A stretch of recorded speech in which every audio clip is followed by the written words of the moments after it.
রাস্তার বেহাল দশায় ভোগান্তির শিকার স্থানীয় এলাকাবাসীরা। ঘটনা কুমারঘাট মহকুমার ফটিকরায় এলাকার। জানা যায়, মশাউলি থেকে লালজুড়ি যাওয়ার প্রধান রাস্তাটি দীর্ঘদিন ধরে ভগ্নদশায় পরিণত হয়েছে, এমনটা অভিযোগ করেন ফটিকরায় ব্লক যুব কংগ্রেসের সভাপতি এবং এলাকার এক স্থানীয়। তারা জানান, 4 কিলোমিটার বিস্তৃত এই রাস্তাটি দিয়ে নিত্য যাত্রী যাতায়াত করে, কিন্তু রাস্তাটির ভগ্নদশার কারণে যাতায়াতের সমস্যার সম্মুখীন হতে হচ্ছে এলাকাবাসীদের। এমনকি এই বর্ষার মরশুমেও এই পথ দিয়ে যাতায়াত করতে বাধ্য এলাকাবাসীরা। প্রশাসন তরফে এটি ঠিক করার প্রস্তুতি পূর্বে দেওয়া হলেও এখনো পর্যন্ত এই সড়ক পথ ঠিক করা হয়নি। দ্রুত এই রাস্তা ঠিক না হলে আরও সমস্যায় পড়তে হবে স্থানীয়দের।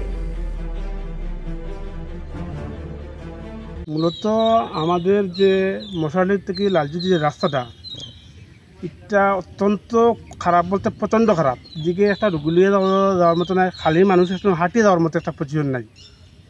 এমন অবস্থা, ওই যে বর্ষা হয়েছে, বর্ষা হইলে মানুষগুলা জুতা তো হাতে দিয়ে আটতে যাইতে লাগে, কাপড় তো তুলিয়া স্কুলের ছাত্ররা স্কুলে যাইতে পারে না। মানে রাস্তা খারাপ, বলতে প্রচণ্ড খারাপ। দীর্ঘ 4 কিলোমিটার রাস্তা।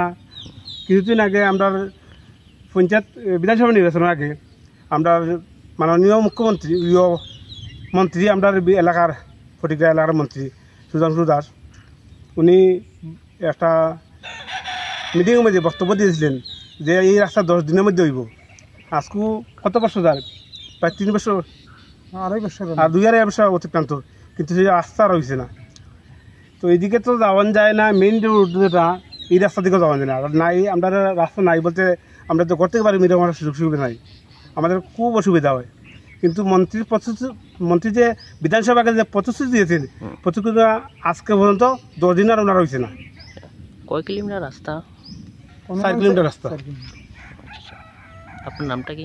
আমার নাম অফিস উদ্যোগর, Fatikroy block youth Congress president. আপনার? আমার নাম দিলীপ রায়।